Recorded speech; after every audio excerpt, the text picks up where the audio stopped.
அதுதான் நம்ம விவசாயிகள் வீடு இப்படி தான் இருக்குது.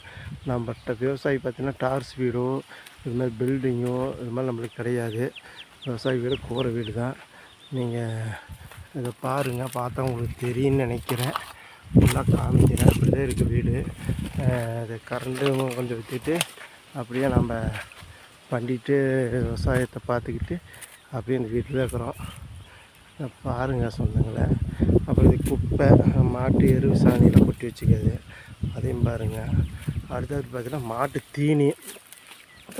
தீனி அதையும் பாருங்கள். அப்போ காட்டில் பார்த்திங்கன்னா இது பார்த்திங்கன்னா நம்ம தேங்காய் மரம் வர்றதுக்கு இது போட்டு வச்சுக்கிறோம். நம்ம தேங்காய் உங்களுக்கு பார்த்தா தெரியும், முளைக்கிறதுக்கு போட்டு வச்சுக்கிறோம். இதெல்லாம் தேங்காய் தான். தேங்காய் பதியம் போட்டு வச்சுக்கணும்னு சொல்லுவோம் விவசாயிங்க. யாருக்கு விவசாயம் பிடிக்கும்னு பார்த்து சப்ஸ்கிரைப் பண்ணுங்கள், சப்போர்ட்